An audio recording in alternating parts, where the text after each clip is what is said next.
Today's meeting to order at 8:40 a.m. 9:40. I would like to ask today's interpreter to introduce themselves and walk through how to access our interpretation services for today's meeting. Announcement from interpreter. To use interpretation feature, please scroll the bottom of the Zoom screen where meeting scrolls are. Click on the interpretation icon world and select English as your language. If you are joining through Zoom, mobile app, cell phone, tablet, etc., please press the ellipsis 3 dots, then interpretation, and then choose your language. Finally, click on mute original audio to not hear the original Spanish in the background. Headsets are available for interpretation. If you are in the meeting room, please check out a headset from the receptionist in the lobby. Buenos días, aviso por parte del intérprete. Para hacer el uso de interpretación, favor de desplazarse a la parte inferior de la pantalla de Zoom, donde aparecen los controles. Haga clic en el icono de interpretación, globo terráqueo, y seleccione Spanish, español. Si está utilizando la aplicación móvil de Zoom, celular, tableta, etc., presione los puntos suspensivos, 3 puntos, luego interpretación y luego el idioma. Si no desea escuchar el audio original en inglés en el fondo, por favor seleccione Mute Original Audio. Contamos con auriculares para el servicio de interpretación. Si se encuentra en la sala de reunión, favor de pedir los auriculares con la recepcionista en el vestíbulo. Gracias. Thank you. Now I will ask our clerk to confirm that we have quorum. We do have a quorum, Chair. Thank you. I would like to take a moment to acknowledge the land that we call home. The tribal nations of the San Diego region has historically faced injustices.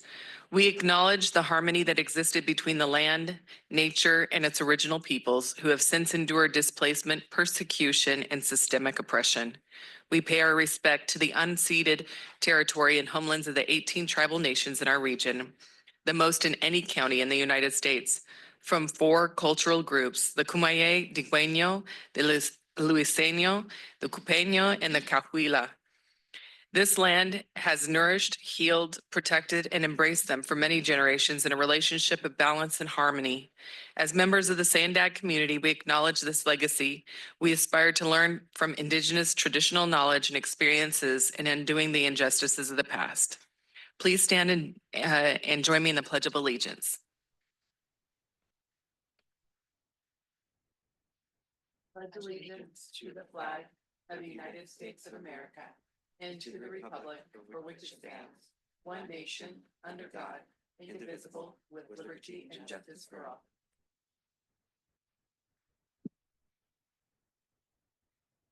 Now I will review the meeting process for both the working group members as well as the members of the public who wish to participate.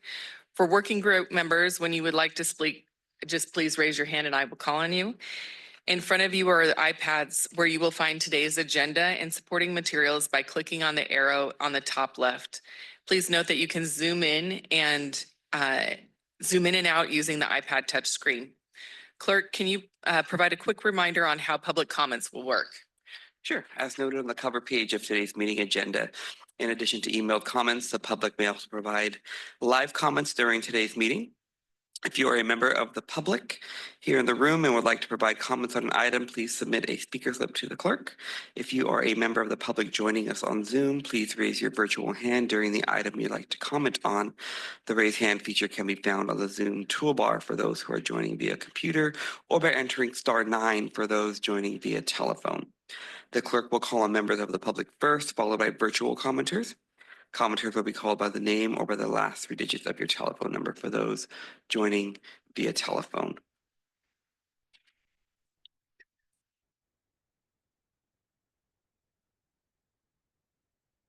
Thank you, Clerk. Do any members of the working group have any questions on the meeting procedures before we continue? All right, let's begin our meeting with item number 1. Item number 1 is public comment. Members of the public shall have the opportunity to address the working group on any issue within the jurisdiction of SANDAG that is not on the agenda. Clerk, are there any public comments for this item? We do. We have 3 non-agenda public comments. Thank you. And the first is Purita Javier, followed by Cesar Javier.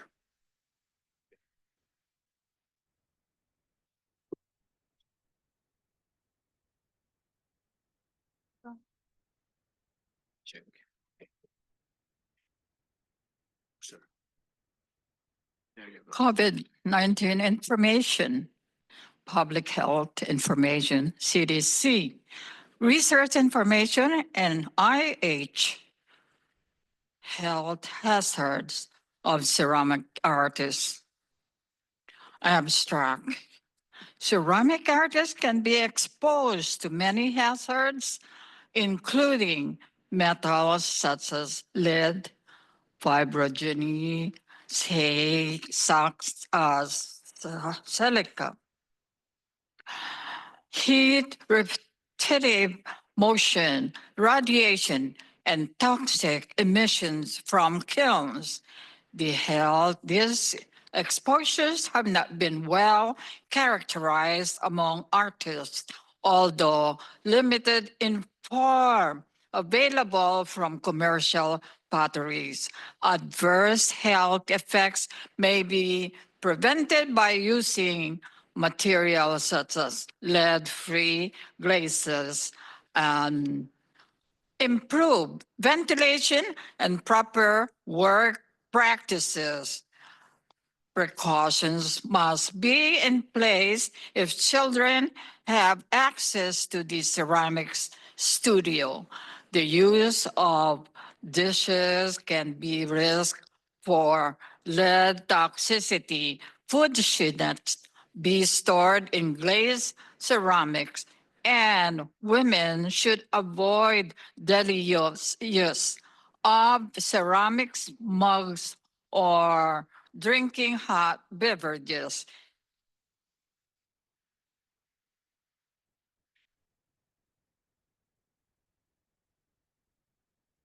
Thank That you. is a health next is- information from CDC 2020. Next is Caesar. COVID. Thank you, Karita.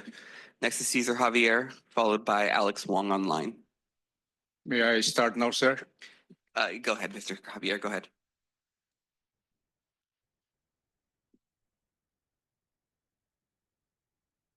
We want justice, equity. This is our community. The leadership, CDC Heights, we need equity here. That's exactly what the provisions of our Constitution, among the 6 pillars: tranquil domestic setting, justice, public welfare. You are violating. The governance of our city is politically ridden with virus. Corruption, in short. You see the leadership? The mayor doesn't represent the city in SANDAG. He's covering, hiding, like when he is in the board meeting, Air Pollution Control District Governing Body. This is the problem, inequity. Rivera, shame Elo Rivera. He left the City Heights and moved to a better community.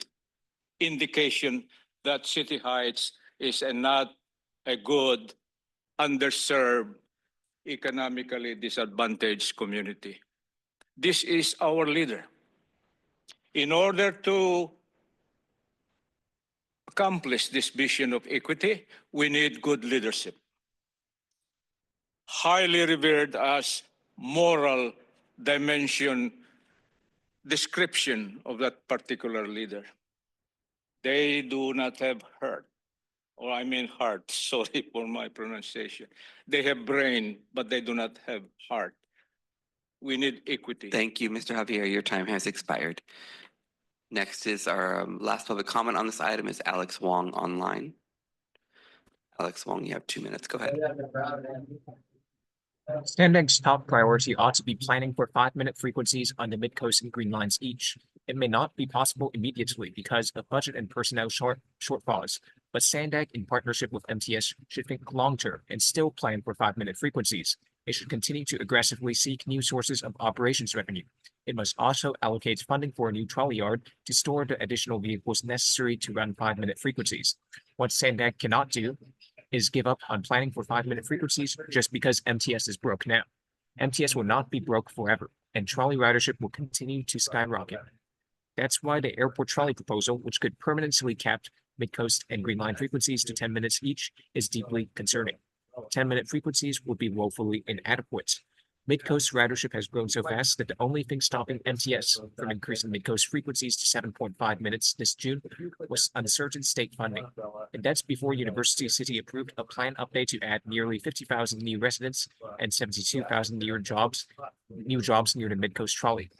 Yes, we need to speed up transit to the airport, but no, let's not build the airport trolley branch that limits speed and frequency on existing trolley lines. Rather, let's build the people mover and bus rapid transit to the airport. Both of these options will come more frequently than the airport trolley, and neither would limit speed nor frequency on existing trolley lines.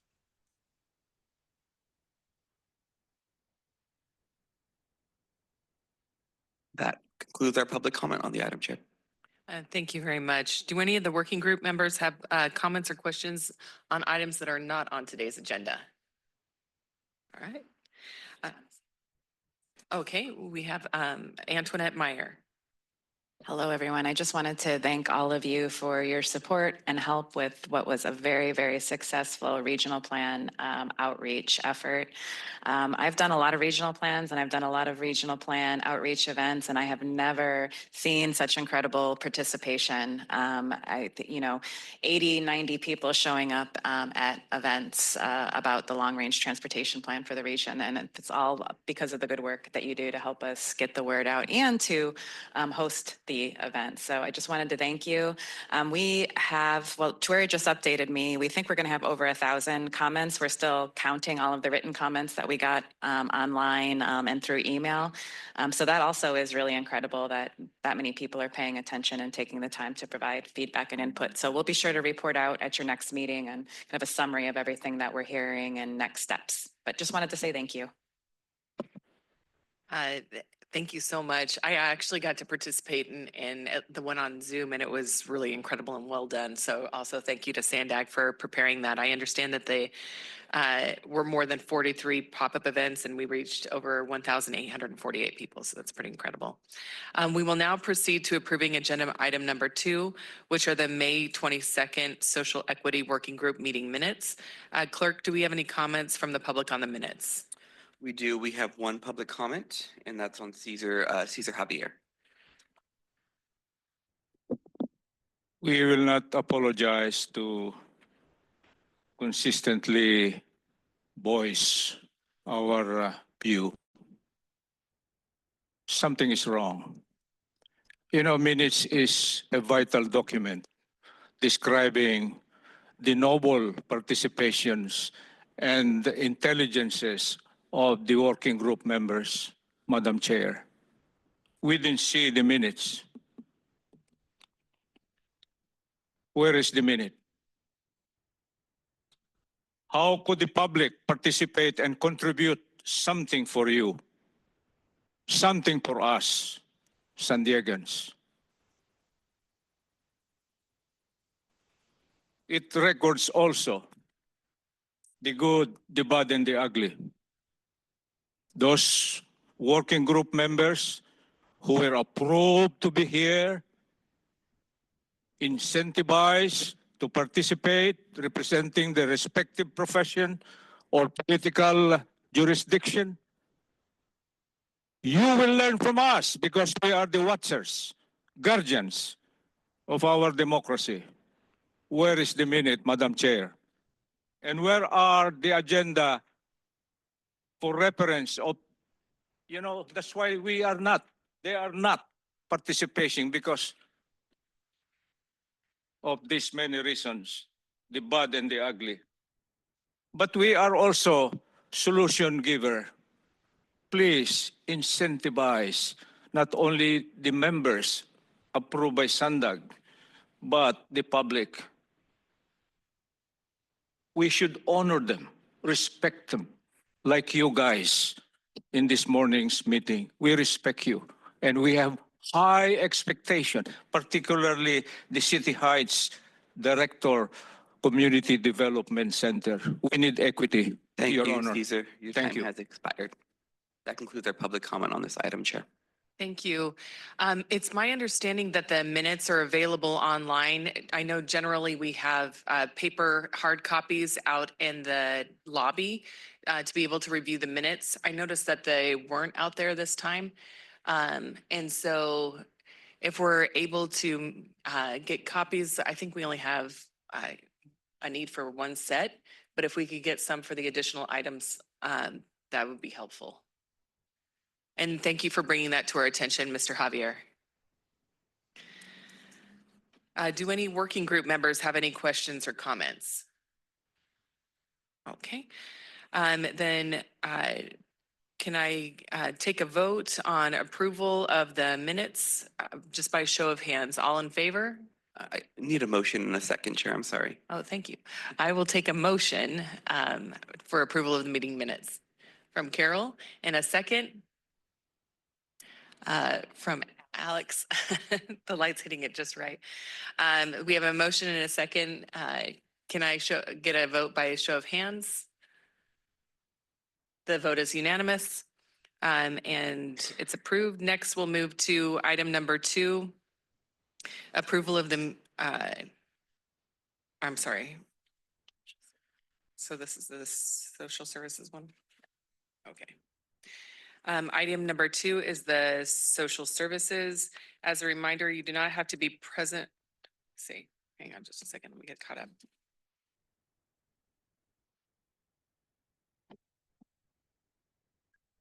Item number 3, the Social Services Transportation Advisory Council membership selection. This will be presented to us by Tim Garrett from SANDAG. Staff will present the results of the Social Services Transportation Advisory Council membership application period and introduce members selected for the fiscal year 2026 term.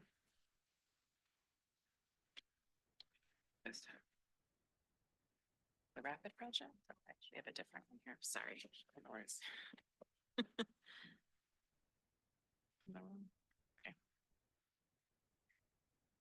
Scratch that. Look at it. Evaluation criteria for the rapid routes. Okay, here we go. Okay, yep, I got that. So the next item, so this is item number 3? 3, yep. Okay, item number 3, evaluation criteria for the next gen rapid routes. Thank you.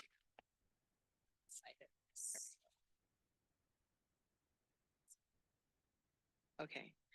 The staff will share the goals and objectives of the 6 rapid routes currently planned and along with input received from the stakeholder planning staff.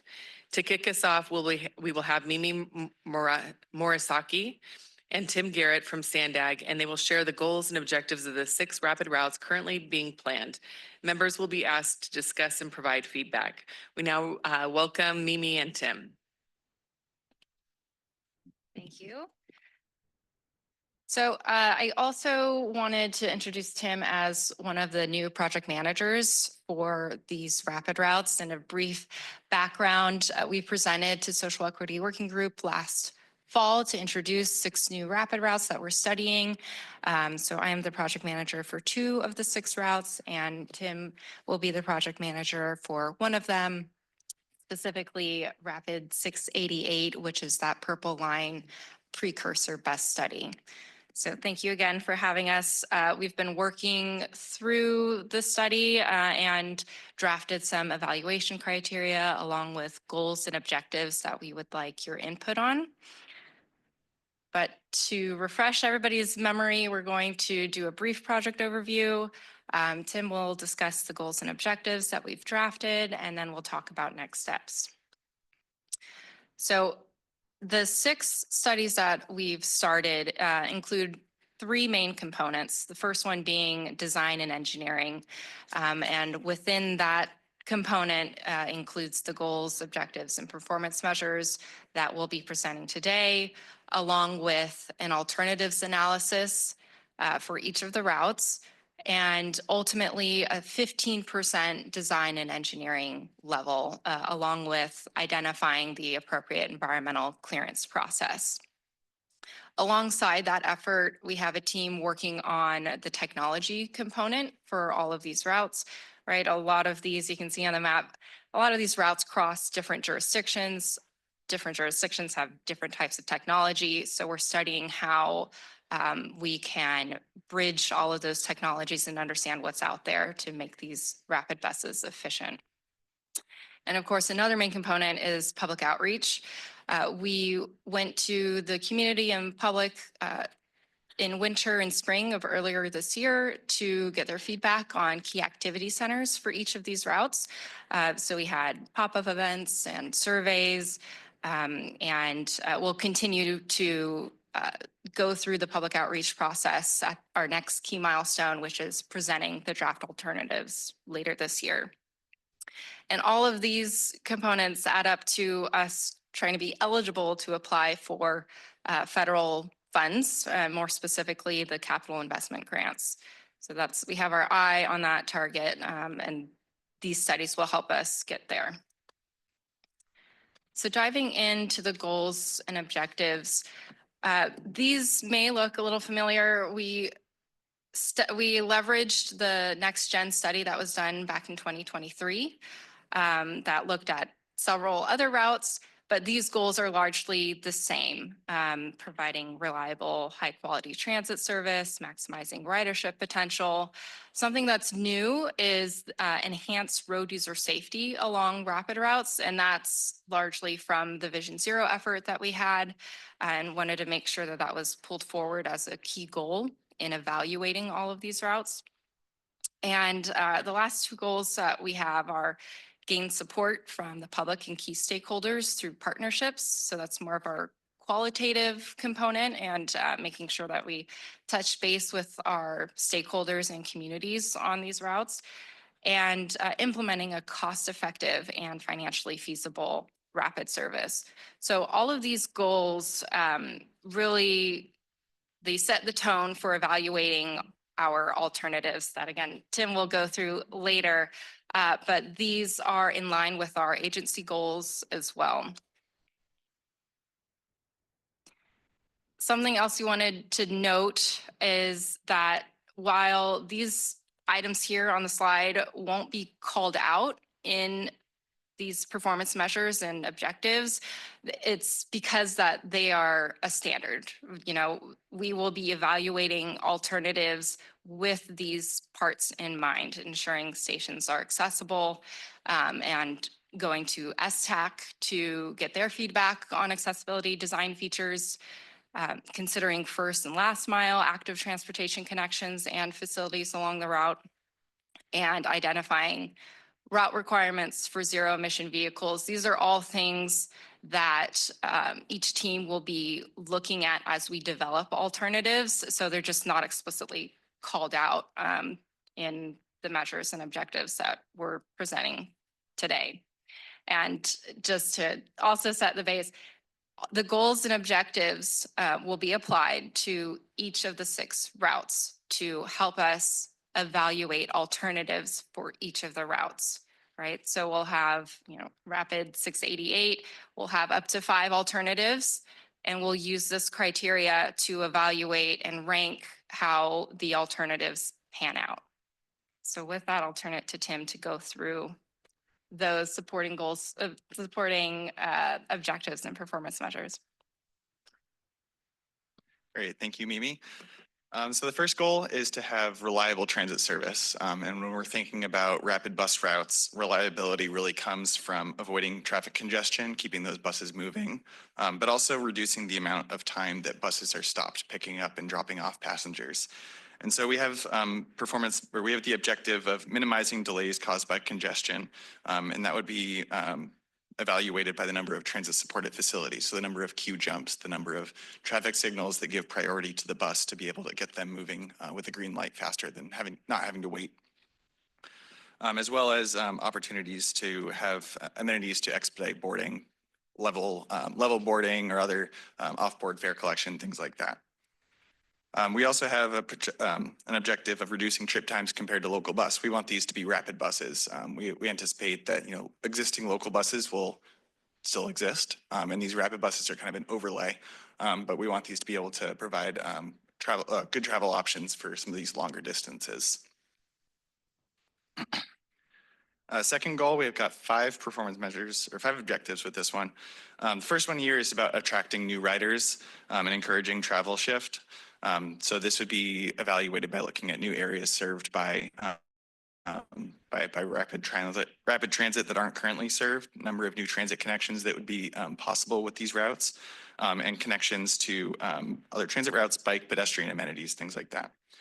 Mimi mentioned activity centers that we already got some feedback from the public on earlier this year, and so we're evaluating those. We're adding, identifying a few other ones as a project team, and identifying the number of activity centers that could be served close by the stations that we would be evaluating through this rapid transit planning process, and then also looking at the population and jobs within these stations, seeing where the most number of people would be accessing these.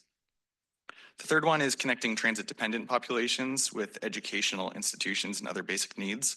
Here we've defined, and we're consistent with federal definitions about transit-dependent populations. So we have low-income and zero-vehicle households, youth, and then older adults. So some of these folks are the most likely to be benefiting from transit service.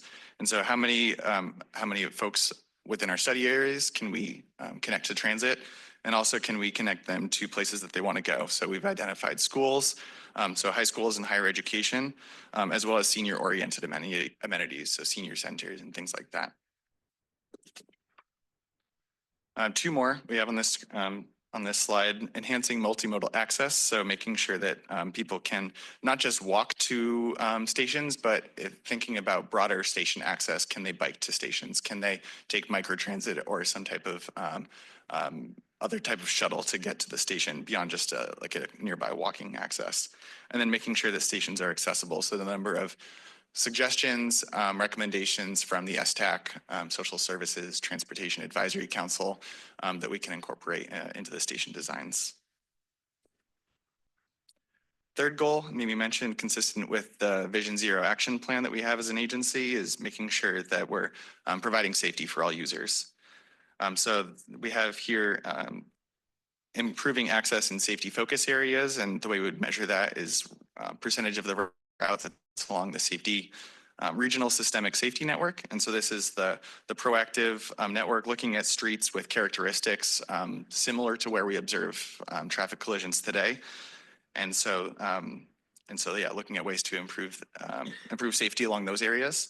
And then also encouraging safer vehicle travel speeds through traffic calming measures. Mimi mentioned it's really important to gain support of our partner agencies. So that could be local jurisdictions, transit agencies, community stakeholders, things like that, and making sure that we're implementing context sensitive strategies. There's a lot of different communities, and one size fits all is not going to be right along the entire route. So listening to local stakeholders, making sure that we have their buy-in on the types of solutions that are being proposed for these routes, and identifying which of the alternatives are most preferred among those communities. And then finally, cost effectiveness and financial feasibility. Cost effectiveness is really important when we get to the point of applying for federal funds. The Federal Transit Administration wants to be sure that what they're providing funding for is going to result in a lot of riders. It's going to be cost effective in terms of the construction.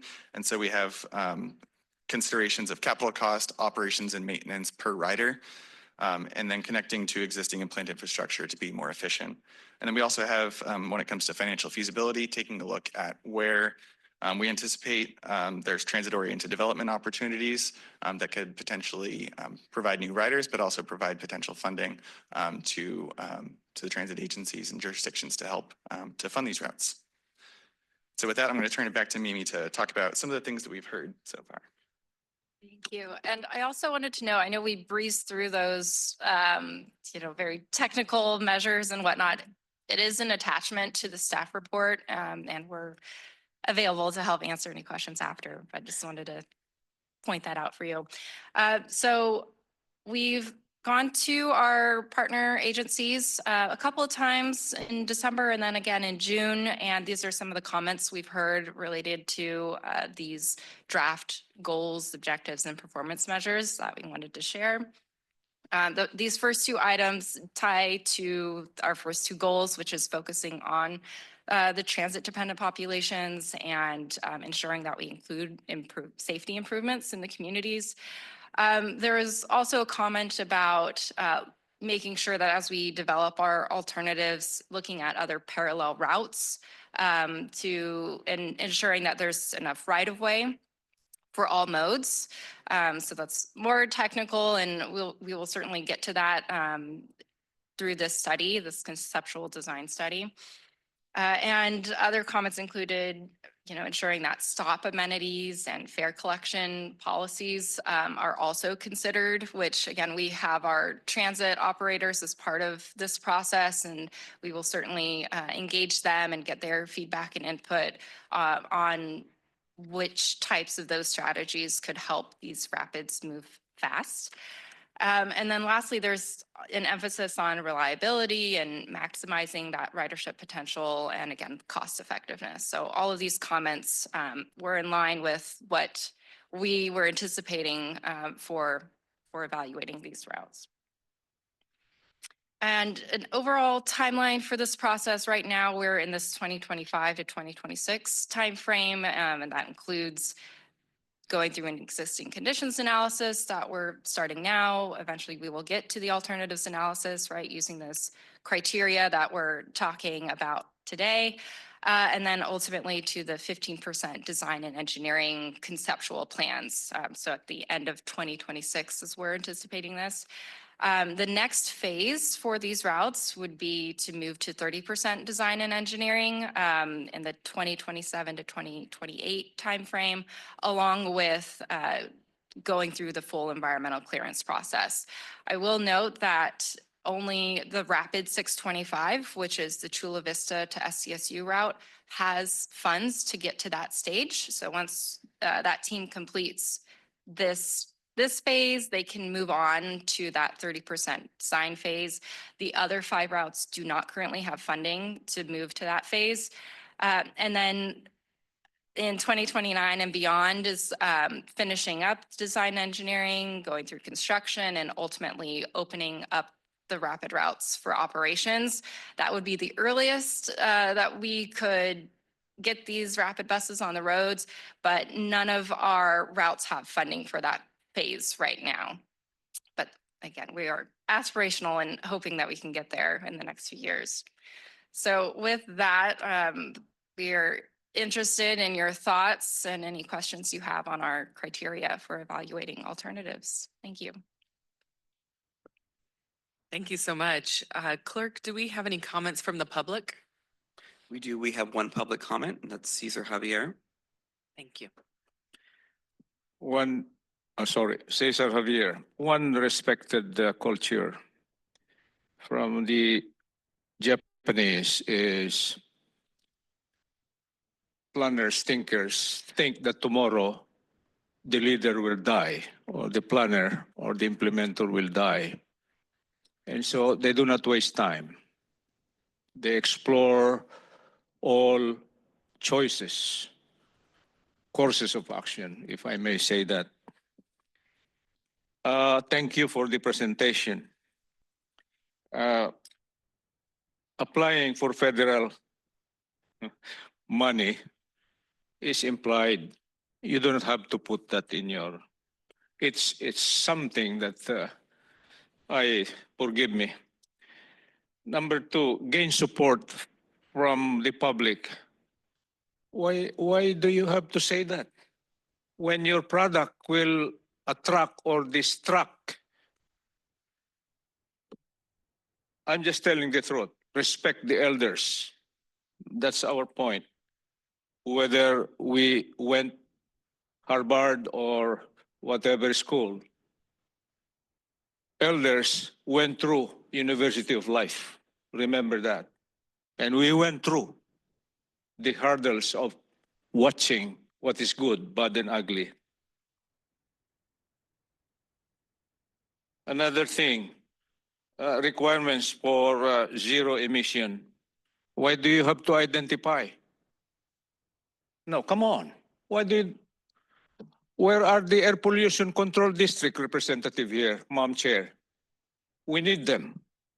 The EPA, federal, and state. They have something to say about this. Lastly, it's not bad to copy, especially if you're copying the correct answer and improve it. Thank you. Your time has expired. Appreciate that. Now I'll turn it over to the members of the working group. Do you have any questions or comments? Yes. Cool. Thank you for the presentation. I just have two questions. So I know that the whole purpose of the study, right, is to get all of these 6 different projects in a position, right, where SANDAG can go and ask for federal funds, right, to make to push all of these projects further down the planning pipeline. And I know it was mentioned that the 625 already has allocated funding, right, to kind of push it further down. But what about the rest of the projects? Is the SANDAG, because I know like in general right now conversations around budget are pretty like tight, but the SANDAG have a criteria for sort of like prioritizing all of the other projects, right? Like, okay, the 625 has allocated funding, but how is the SANDAG have a like a system or like a criteria to kind of prioritize? Like if we have limited funds, what's the number 2 project that we consider, right? So that's my first question. You guys want me to take that one? Okay. So we're actually going to be having a project prioritization and budget prioritization conversation with the board this fall. And so these projects, along with all of the other projects, will be a part of that conversation. But in general, our goal is to get these ready to compete for grants, and different grants have sort of different criteria, different priorities. And so we sort of match projects with the best funding opportunity that's available. So once these projects get through environmental, we consider them, sort of shovel ready. We'll, be looking for those funding opportunities that are the best fit for that service. Thank you. And then my second question, I know maybe you mentioned, right, that you guys are engaging with the folks from MTS, but as I was thinking, right, about these projects and once they're implemented, I know that the way it works, right, SANDAG kind of constructs these projects and then hands them off to the operator, which in this case is MTS.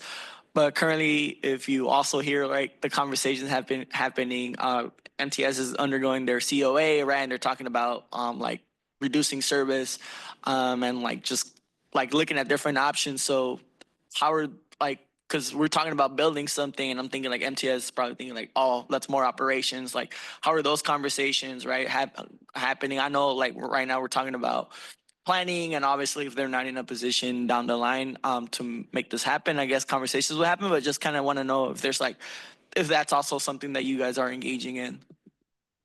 Yes, the operators are at the table, and they are going through their COA, their comprehensive operational analysis right now, but they're also having conversations about a potential measure that could help fund operations. And in the 2025 regional plan, we assume that they have a successful measure in 2028, and that will be able to support not just these projects, but the increased frequencies and things that we're proposing in the regional plan. So that's the assumption right now, is that they'll have a successful measure.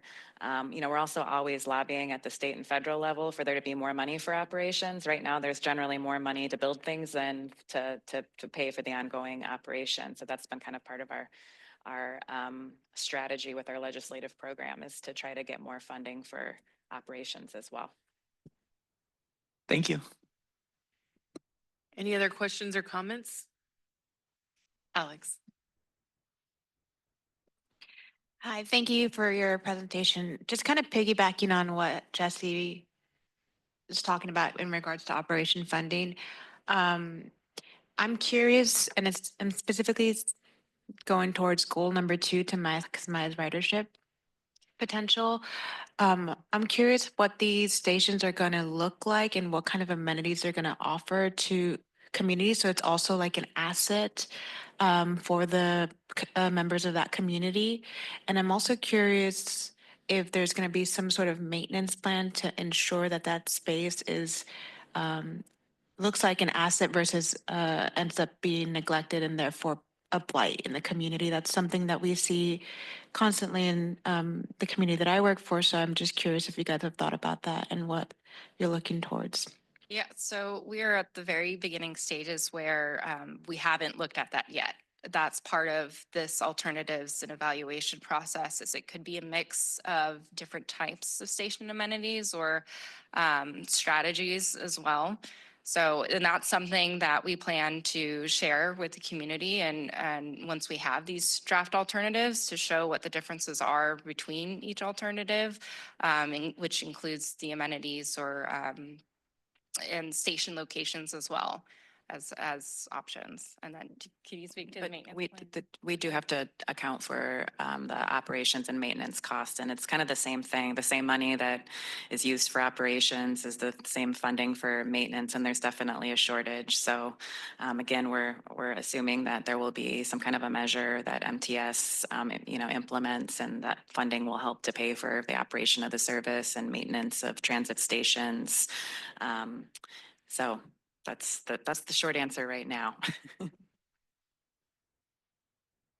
Yes, Carol. And if that measure didn't come through, what would be the alternative?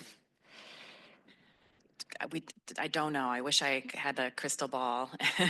But right now, we don't really have another big funding source for operating and maintenance. We're always looking, we're always advocating, we're always lobbying for more funding for those purposes. But right now, that's not really clear. There's also in the regional plan some other new local funding sources that we're proposing, but we're a few years out from really evaluating those fully and determining if the board wants to move forward with any of those. But we have a variety of different local funding sources that we have a little bit more control over that are proposed, and that we'll have to consider as a region. Carol? Thank you for the presentation. Earlier this year, we were doing a lot of outreach for the Rapid 880 in East County. So I just wanted to encourage you to make sure that you bring updates to us so that we can keep our community members updated as well too, because it's been a few months now since we've talked about it with them. And I know we're looking at pretty far in the future for that Rapid 880. So if you can just continue to give us updates on what's going on with the rapid routes, that would really help us deliver the information to our community members. I also want to share, we're expecting consultant support for each of these routes. So once those teams are on board, they will be helping us with this alternatives analysis. And then the next phase of us, each of these routes going to the respective communities, is anticipated later this calendar year.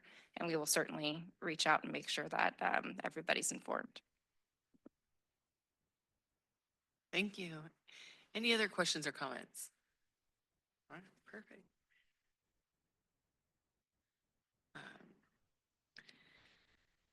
We will now move on to our next item. This is item number 5. It's the state of the commute. Staff will present information on the 2024 State of the Commute report. We'll welcome Joaquin Ortega from SANDAG to do the presentation.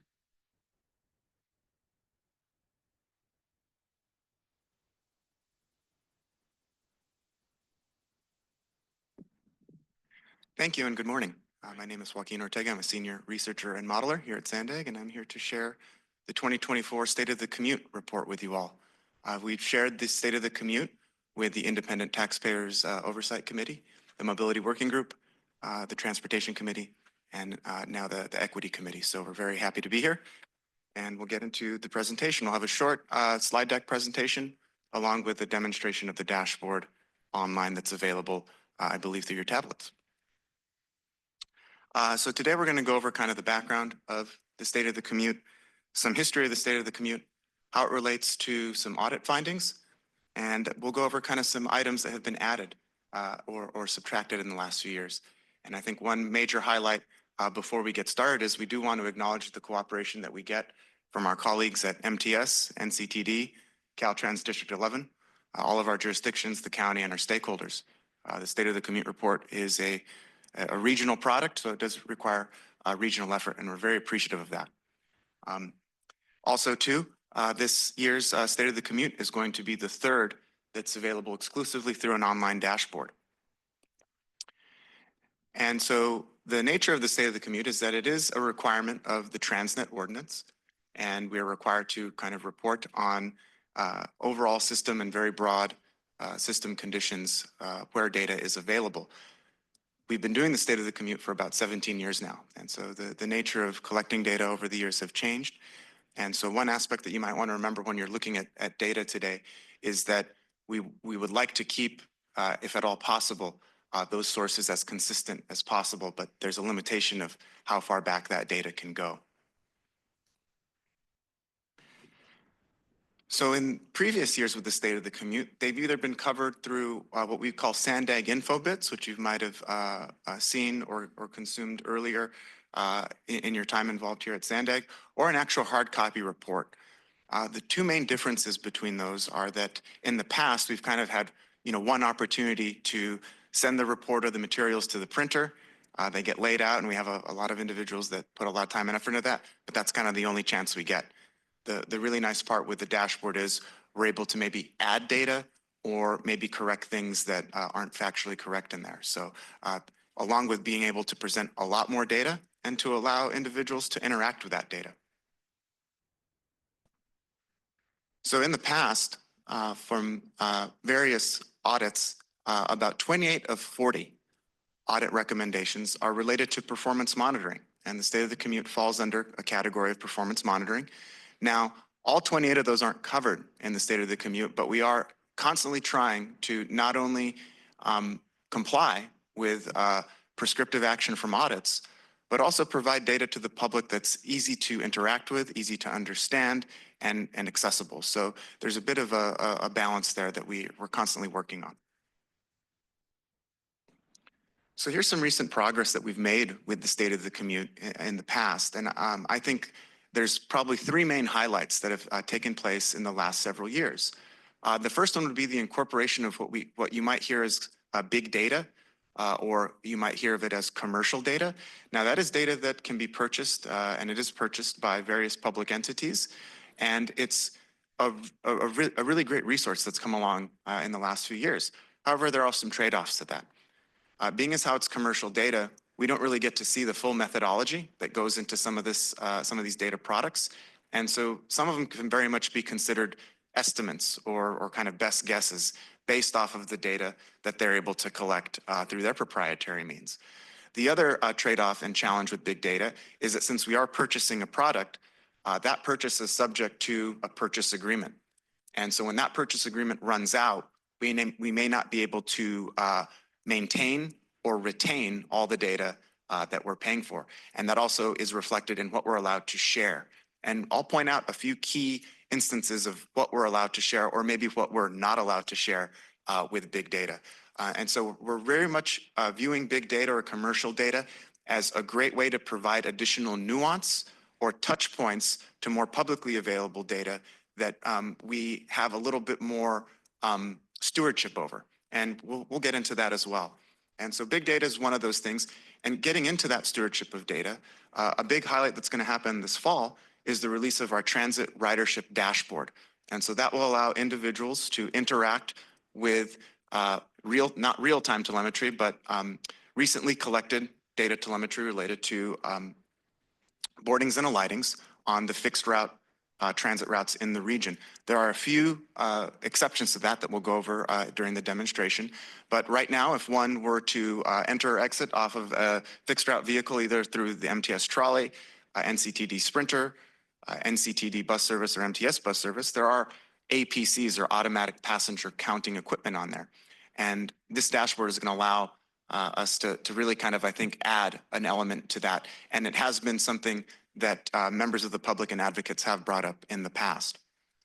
And I think finally, the biggest thing that we're looking forward to moving forward is expanding the scope of the State of the Commute to include data that in the past has been available, but not easily available in a regular basis. And there's also some new data as it relates to pavement condition or bridge condition, so the actual the physical condition of the infrastructure that is out in the field right now.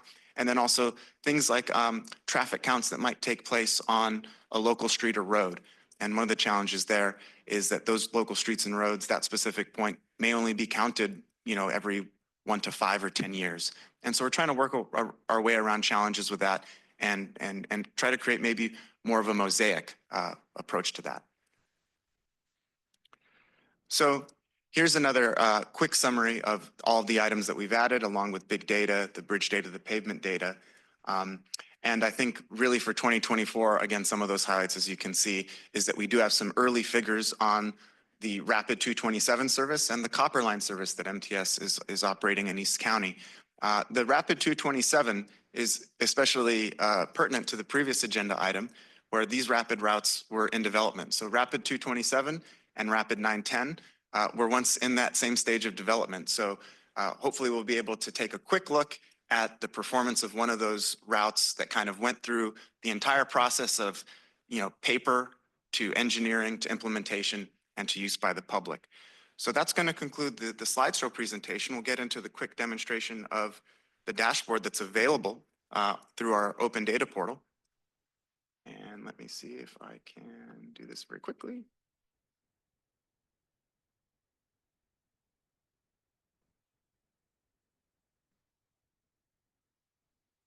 And I'm having some, let me share my screen. Fantastic. Sorry about the delay.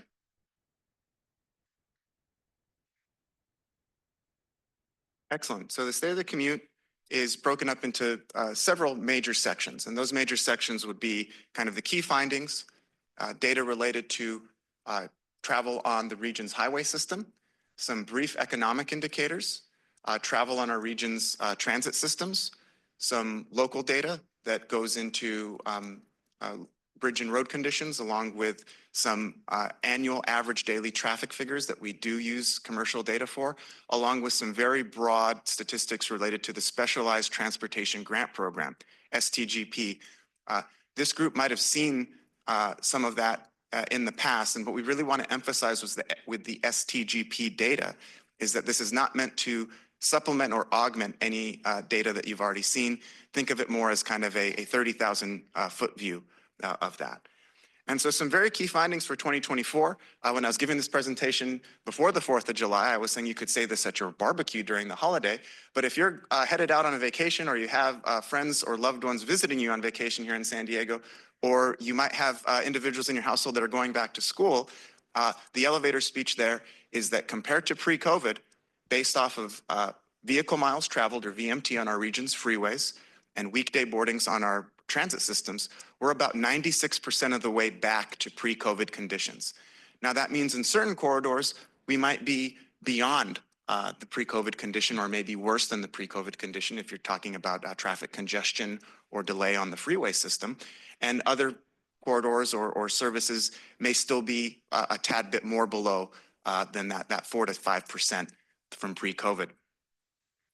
And we can see that kind of in the peak period travel times, weekday transit ridership, and luckily and thankfully, we're seeing some of the safety metrics trend in a downward direction from some peaks that we've observed in the past. So the regional economic landscape is here in 3 main figures that you can interact with. And here is one great example of the dynamic nature of the dashboard. Is if you notice in the gross regional product figure on the right, it only goes to 2023. We didn't have access to the 2024 data. And so once we're able to process that data, QA/QC that data, we're going to be able to update this dashboard without having to reprint anything or face the same challenges that we might have had in the past.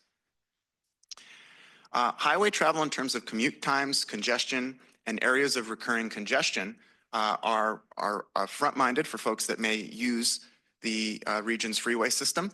And some feedback that we've gotten from these presentations so far this summer is that some of the corridor travel times presented in the dashboard might not be reflective of that acute time of maybe the peak hour or peak half hour on that particular corridor or in that particular direction, especially directional corridors, maybe like State Route 52 or Interstate 8 or Interstate 5. We went back and double checked, and I think the nature of that is that a lot of these measures we work with Caltrans or when we talk about the transit measures, we work with the operators to make sure that they're well aware of the measures. And it is kind of one of these legacy measures that we're committed to, but we're willing to kind of add a little bit more nuance headed forward. So it's one thing to note there. And specifically, we were able to use big data to take a look at State Route 52 specifically. And what we noticed is during that very extreme point of congestion, maybe during the peak period in the morning or the evening, that travel time can be almost double of what we're reporting. However, if one were to look at the time as it kind of spreads out over that entire peak period, which might be defined as a 3 or 4 hour period, your averages tend to get a little bit lower because of on the shoulders of that peak period, you might have close to free flow of traffic conditions. For areas of known congestion, one thing that we might be looking forward to in future states of the commute is that these points can change every year. So as you look at these points, these were the points of known congestion for 2024.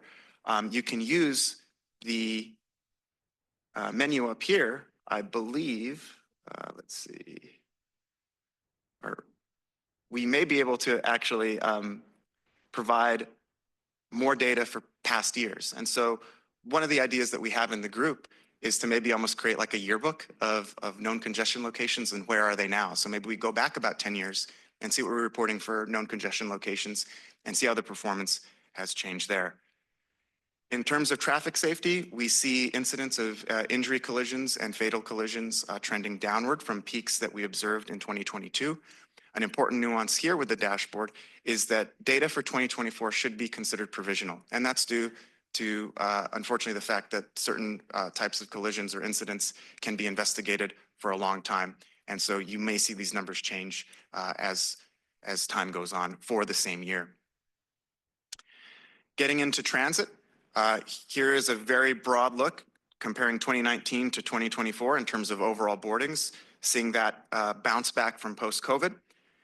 And here are some performance metrics, especially kind of related to individuals who might ask questions related to kind of the performance of the system as it relates to the cost to operate the system.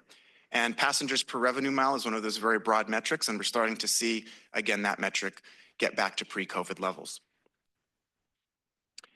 Here are the top 10 transit routes by ridership, and as we can see, the blue line is the far and away #1, but it is very interesting to see, and I do know that here for this, you can toggle between years, I think going back to 2023, I believe, or let's see if we can do 2021.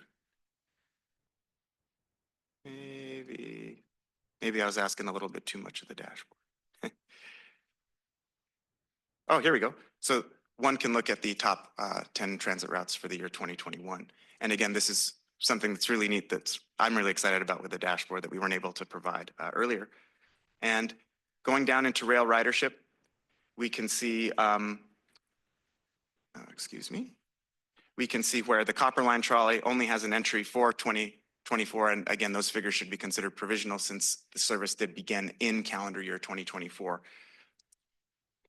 There's also some rapid bus ridership figures. And again, here's rapid route 227. Which indicates some pretty strong ridership among rapid routes in 2024. One reason why you don't see the rapid 910, the overnight service between the San Ysidro port of entry and downtown San Diego is because I believe that service started this calendar year. So expect to see the rapid 910 figures in next year's State of the Commute, along with a second bar of performance on rapid 227. Here's some load factors and passengers per hour, again, for specific routes. And we will be able to get into an element of this type of detail for many routes using our transit ridership dashboard that we'll be releasing later on this fall. Here are some broad statistics for this specialized transportation grant program that we mentioned earlier. And one interesting aspect of the bike performance is the bike performance is broken out kind of into two sections. One would be kind of the presence or infrastructure inventory, and the second being the kind of use or ridership on certain facilities within the region. One really exciting part of this figure right here is that our colleagues in the Geographic Information Systems team, or GIS, have used machine learning to photogrammetrically analyze aerial photographs to possibly identify bicycle facilities that have been constructed in recent years. They have a list of that, and then they check in with the the relevant jurisdiction to say, hey, through our analysis, we noticed that you all were able to put some bicycle facilities there. Is that, can we ground truth that? And that's only because sometimes the jurisdiction may implement a facility using local funds or a funding source or a plan that we might not be aware of. And so the figures here are very much as comprehensive as we can get. And one enhancement that we're looking at in the future is being able to kind of disaggregate maybe some of this inventory by funding source or program source. The challenge there being is that the same facility may have funding sources from maybe several different funding sources. So we wouldn't want to be double counting or undercounting in terms of those sources. But this is the mileage indicator. For biking trends, what we're seeing is that we're near kind of the COVID boom. During COVID, when a lot of individuals are using bicycles to maybe get physical fitness if their usual place to exercise was out of service or not available. And what we're actually seeing is on certain facilities, we're seeing a use that is in excess of that 2020 biking boom. And so expect to not only add overall riders in the region, but to add more areas of detection and more fidelity in this bicycle data moving forward. The local roads data is this example of big data. This is from our agreement with a service provider named Replica. And one of the limitations of that is we can only report in ranges. So if you look at the range here, as one were to zoom in, we wouldn't be able to provide the exact number that's on our kind of client dashboard, but this is the data that we can make available to the public. And so again, that just kind of highlights one of those limitations, but we're very excited to have it. But as we collect more local data that we might be able to take more stewardship over, we can maybe create composite data products or add more nuance to existing data sources that we have. And finally, going into infrastructure conditions and safety, looks like we might be having a malfunction here that I need to look into, or if my computer is going there. But we do have bridge condition data. And so bridge condition data is managed kind of in a more centralized area. So you might see a bridge that might be in a jurisdiction that's not part of the state highway system, but it might still be inspected by the California Department of Transportation. And that concludes the dashboard presentation. After public comment, I'd be happy to take any questions or comments from the board. Thank you so much for that presentation, Joaquin. We'll now look to our clerk and see if we have any public comment. We do have public comment on this item, Chair, and that's Cesar Javier, and then another comment online. Thank you. Cesar Javier, community volunteer and avid learner like you guys. I think I am the oldest mammal here. I don't see senior. And my wife. Let's have humor and metaphor in trying to capture some solutions. Commuters' suggestion. That mobility to our eyes is excellent, but there is a superlative other than excellent. Why? Because that is our temporary shelter while in motion. When a senior feel like using the restroom, time element, I think we miss that. And we observe that when we use the trolley when we cannot drive our car. We do not have restroom. Whether the destination is short distance or from south to the tip of the region, seniors will most likely use the restroom. By the station at the San Diego State University, you have to disembark and hurriedly look for commercial restroom. So that is one. And as a reminder, again, it's not bad to copy. Let's copy Japan's, Singapore, and those developed countries. We have the electronic means, and we learn from it. we copy the correct answers and improve it. That's how Albert Thank Einstein you, Caesar. Your became a time has hero. expired. Thank you. Andrea Ebbing, you had your hand raised.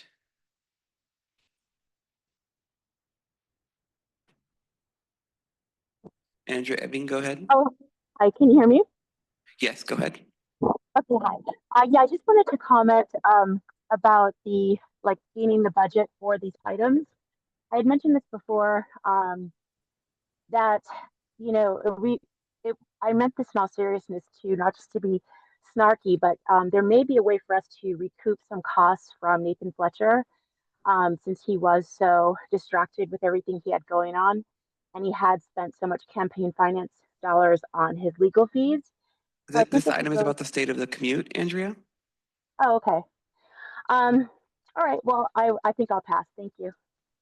Oh, okay, thank you.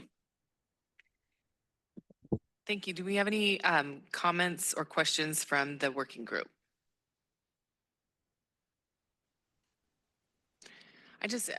What efforts are we doing to retain when we have grants out there and when they stop?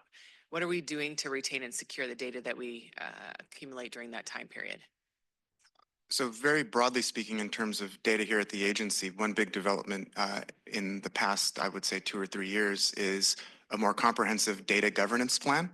So that really kind of gets a lot of the data kind of down to its atomic elements and really kind of categorize it in terms of what type of data it is, what's the nature of the data, how we should be storing it. If there is some PII data, there are very clear directives to do that. But I think it's also defining roles, and it's not roles for individuals, but the role that I might be taking on a particular day with a particular data set. And so it's kind of really providing that. The freeway information that we see is from the Caltrans Performance Measurement System, or PEMS. And that system has been online, I believe, for over 20 years now, and it's managed by Berkeley and Caltrans. And so they have a very set data governance standard, and we are able to bring the data in that's relevant to San Diego, not only for the state of the commute, but for maybe some existing conditions reports that our colleagues in the planning department might be doing for any one of their projects that are for any one of those modes. And we're looking to bring more of those in to help more of our researchers in the modeling group or in the forecasting group to do that. And that is one of those challenges with big data. And so one of the approaches that we're taking right now with the big data that we have already purchased is, as that agreement is running out, we're going through that agreement and trying to figure out what exactly we can keep, catalog, and document, because that not only is the data in and of itself, but that will help us scope further procurement and other related documents, so we can really try to maximize the value when we do have to pay for that data. But really, I think what we're trying to do eventually, not only with the state of the commute, but with transportation telemetry in general, is to kind of have it a little bit more comprehensive and a little bit more of kind of a one-stop shop, but also acknowledging that there are other programs that are undertaken by the agency that need to be very specific or might have specific metrics, like the Vision Zero safety dashboard. So we can't get into that same level of detail maybe in the state of the commute. And the same thing goes with maybe a value pricing study for a managed lane facility. You know, we wouldn't get into the state of the commute for that. But what we want to be able to do is very clearly and cogently explain to not only stakeholders, decision makers, boards and committees, but the public, to kind of show an architecture of kind of how we view data, maybe what's a production data product, what's a prototype data product, or what might be in process. And finally, what I would say is one of the big aspects that I've experienced in my career here at SANDAG, coming out of the Measure A investigation about 9 years ago, is the establishment of a QA/QC team. And those are the unsung heroes of almost every piece of data that our boards and committees see here at SANDAG, because they're able to take a look at it. And I know it sounds very trite, but a second person or a second set of individuals being able to evaluate some of the work that we're doing has come in really, really handy. And they've asked some very, very excellent questions that have made the final products, I think, to the standard that we all want them to be at.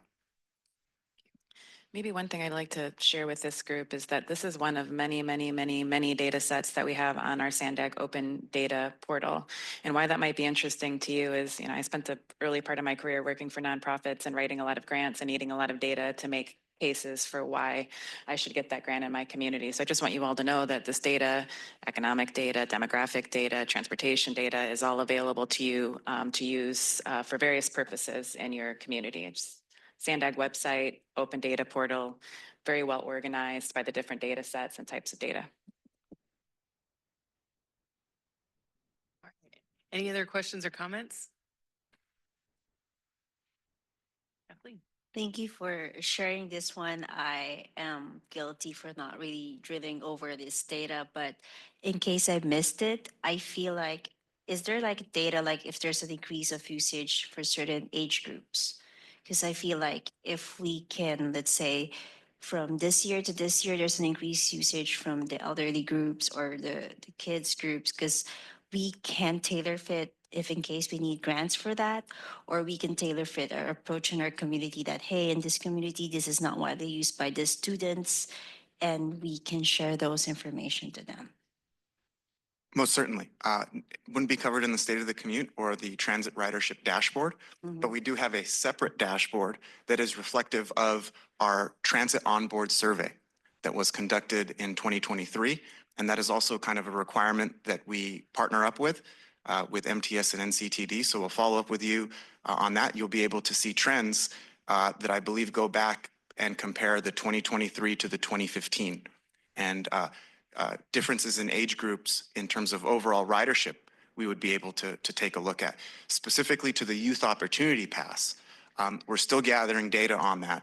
And I believe there was a report released last year by our colleagues in the planning department. And I think what we're going to be looking to do heading into the regional plan effort and that going into the fall is to maybe take some of those key tables that we had preliminary information on last year and maybe update that with any new data that we might be getting either from our passenger counting program or from insights that we've received from the onboard survey.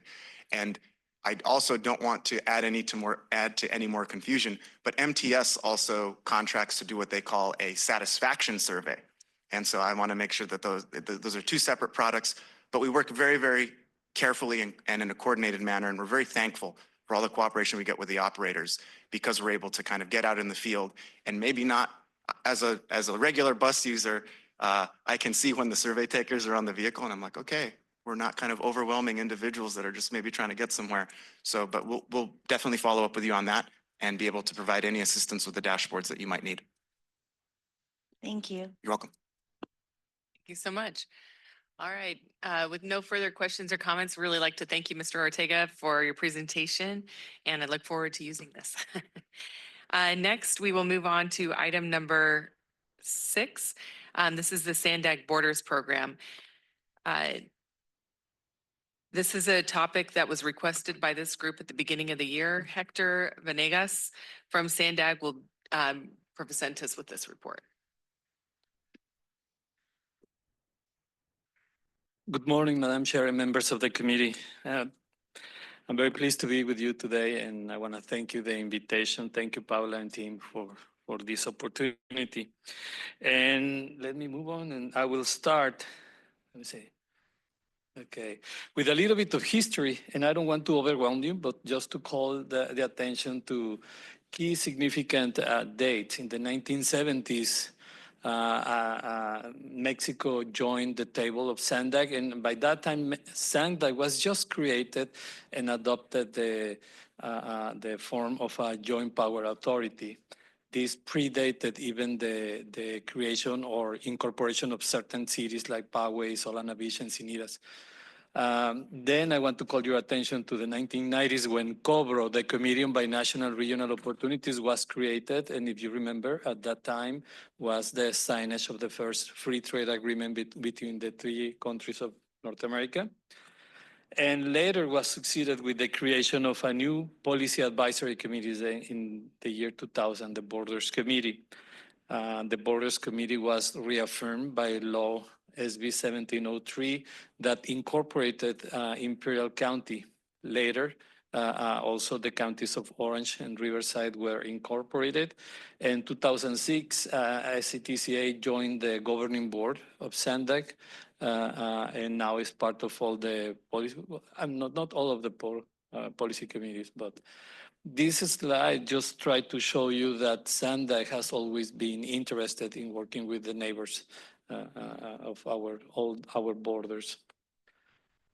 And I am sure you are familiar with this structure, but what I want is to show that the organization put emphasis on working with all of them, with the creation of the Borders Committee, but also developing a three-pronged perspective, a binational perspective for those issues that are pertinent to the border with Mexico, an interregional perspective for the works with our interregional neighbors, Orange, Riverside, and Imperial counties, and a government-to-government relation with the 18 tribes in the San Diego County. Just to show the complexity of our region, which you know better than anybody, we have 18 cities in one county with 18 tribes, and then surrounded by the counties of Orange, Riverside, Imperial. And if this weren't enough, we have the international border and the Pacific Ocean. So SANDAG is aware of this, and we want to incorporate that into our planning and all of our efforts. And starting with the binational border, we share 4 port of entries with Mexico. This slide shows also the port of entries in Imperial County, because we share the whole border with them. Our ports of entries include San Isidro, Puerto Mexico, which is the busiest, and this is the connotation, international land border crossing in the world. It's the busiest. If it's not international, maybe Hong Kong and Shenzhen or Hong Kong and Macau might be busier, but they are the single country. Or if it's not a land port of entry, maybe Singapore and Johor Bahru, Malaysia may be busier than us, but they are an island, so that's not a land port of entry.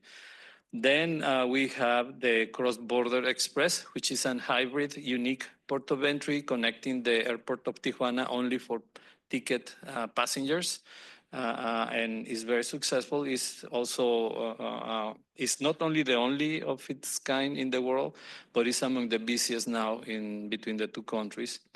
Then I will mention Otay Mesa and Mesa de Otay, which is the busiest commercial port of entry between California and Mexico, and the second along the US-Mexico border. It carries about 75%, or maybe I'm moving ahead of my presentation, but it's quite significant. And I also included here the Otay Mesa East, Mesa de Otay Dos port of entry, which is a future port of entry that is in construction right now. And to the east, we have Tecate, which is a rural historic port of entry.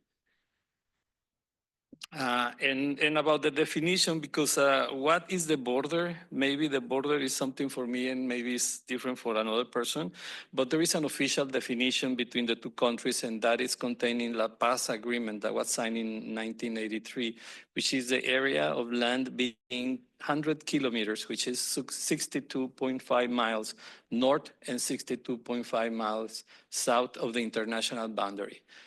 In this case, the whole county of San Diego is considered for the purpose of a border zone. And I included this graphic that I thought might be interesting for you. And I want to, well, basically it shows the border crossings between Tijuana and San Diego since the year 2000. And as you can see, the peak years was about then, 2000, and then they started to decrease and they started to increase. But if you see there is a magenta square over there, I want to call you, these are the pandemic years that you will note a dramatic decrease of border crossings. But what is significant is that even the restrictions that happened and we were all staying at home, there were about 140,000 people still crossing the border. And significant is that these were not Mexicans coming to San Diego. These were maybe dual citizens, I don't know, but people carrying a US document. maybe essential workers, or maybe students toward the end when the school started opening. So what I want to say with this graphic, and I think it's important for you, is to see how intertwined are our two communities, even if we impose whatever restrictions at the border, except for forbidding Americans to come back to their country. We are still very connected. There is another graphic similar to this that shows that even trade had a very few decrease, but it always continued growing, showing that production lines are also well interconnected between our two communities.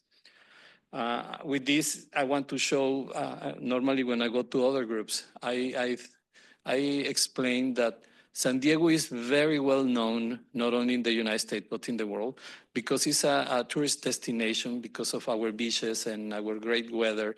But not many identify San Diego as an international hub. And if you see in this graphic, I'm showing the largest airports, the largest seaports, and the largest land port of entries. That's where you see San Isidro as, as an international gateway, maybe of a lot of San Diegans returning to San Diego. But in a presentation that was made in this same room, the director of the San Isidro Port of Entry told us that over 75% of California exports to Mexico cross Arota y Mesa, our border. And that is significant because California's largest export market is Mexico, by far, is 70% larger than the second trade market for California. And that amount of trade crosses here. Significant because you can see trade crossing in the LA Long Beach port. Mostly of that trade is just passing through. In our case, trade that is crossing the border in our port of entry is local trade. Over 20% of people that enters the United States do so through San Isidro. 20%, that means 1 of every 5 people that is coming to the United States enter through San Isidro. 1 of every 5, which is significant. I don't think there is any comparative facility in the whole country. 33% of all vehicles coming to the United States cross through the District of San Diego, and 41% of the people that walk into the United States. That is including the border with Canada, the whole border with Mexico, every seaport, every airport. So I want to read this quote, this from Marisa Marin. That's a huge statistic. If you were to take John F. Kennedy, LAX, and Atlanta, some of the busiest airports in the United States combined in one day, they wouldn't reach half of San Isidro. That's what we have in our own region. Trade, I just mentioned it. Trade is very important. Our two countries exchange merchandise for about $800 billion. Is the largest volume between two countries in any time in history. So that is important. And it is much larger than even the 5 largest European markets together. And I remember that at some point it was mentioned, our trade with Saudi Arabia. Well, that's the trade we do with Mexico in less than 50 days. So that's important to keep in mind for San Diego. And locally, many companies, if it weren't for their ties with Mexico, maybe they wouldn't be here. We have the case of Callaway, Taylor Guitars, Thermo Fisher, DA Auto, etc. So those companies are competitive, not only in the United States, but in the world, based on their production lines. So that is important for San Diego. Now, let me go to the government-to-government relations. As I mentioned at the beginning, San Diego is the county with more tribal governments. We have 18 tribes in 17 governments in San Diego, but we have the fortune of having the Southern California Tribal Chairman's Association. SANDAG signed a memorandum of understanding in 2007, and I believe, Paula, you have briefed this group, and they are already aware of that segment. But basically, our relationship with the tribes is formal and engaged in all levels of planning. We have for that purpose the attendance of tribal representatives to our board of directors, the borders committee also, and we have the technical working group, the tribal summits and symposiums, just to mention a few of the examples. And this graphic shows some of the works that we've been doing with our tribal partners. We've been working with them in the RIP, which is a housing grant that provided some funds to create some housing in their jurisdictions. Also, we have the internet, a project that is also concluding to provide better internet coverage in the tribal lands. We just completed a Vision Zero project with the La Jolla Luiseño Band of Indians. And we are also working on climate change, just to mention some of the examples. And finally, our interregional is also very intense, very collaborative. And I will say the challenge at an international, interregional level is the fragmentation of our counterparts. So we have different issues with our neighbors. For example, with Riverside, we had identified over almost 30,000 people commuting from Riverside every day to San Diego, either to work or to go to their school, perhaps, most likely, taking them 60 minutes every day to an average to come down and 71 minutes to return to Riverside. So that means we are working with our neighbors on transportation, mobility projects, but also in economic development and housing. Orange County, we share the I-15 corridor and the Lausanne corridor, which impose a lot of challenges and it's imperative the collaboration with them.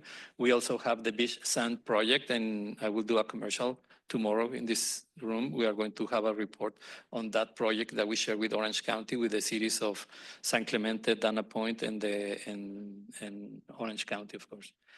And with Imperial County, we also share all the international border issues, with them, but also the I-8 corridor with perhaps a reverse commute. And also very interesting with Imperial County is the issue of water and energy supply. We receive a lot of water from Imperial County and energy, and they are working hard in developing the new lithium valley. And I believe that with this, I'm concluding my presentation and will be glad to answer if you have questions. Thank you.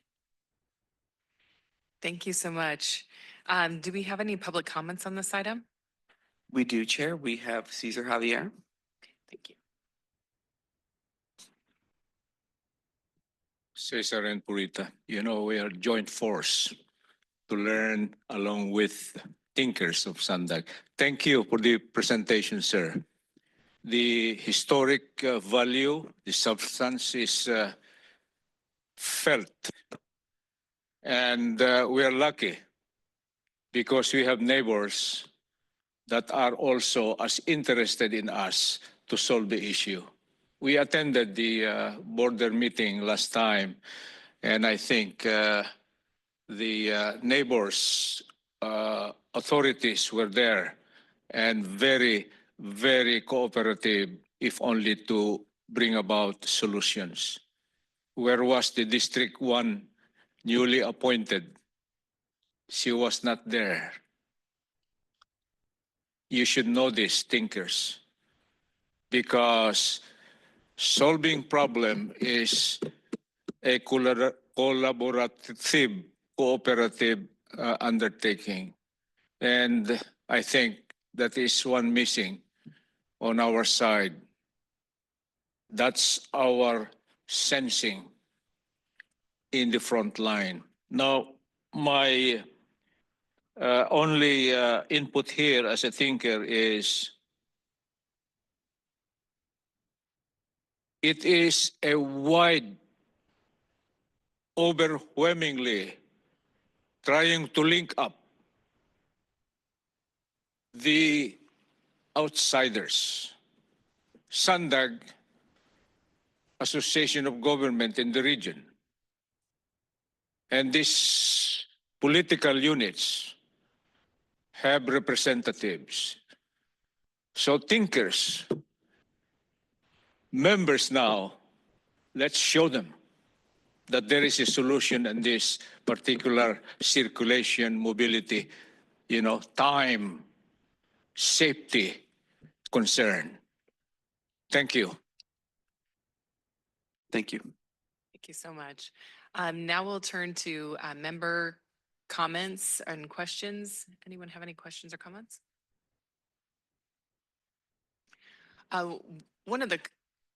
Thank you so much for this presentation, and it just highlights how much activity we have going back and forth, particularly along that southern boundary with Mexico.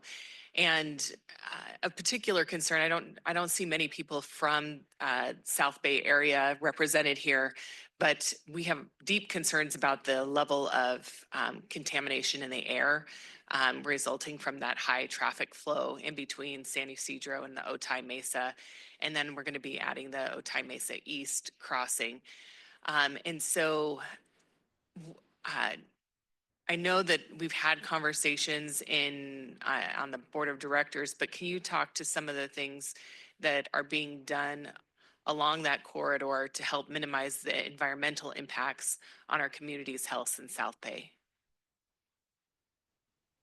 Yes, you're saying something that is correct. And in fact, I can mention here, and maybe Antoinette, Paula can help me, but CARB, because of AV 617, did a study of the international communities to address the issue of air quality. And it just concluded. But in that purpose, our regional plan includes not only as you mentioned, the future port of entry, but many additional services to provide options to the people that is crossing the border every day. The trolley, as you know, as it is right now, is the busiest transit system in the country if you consider the segment between the border and downtown.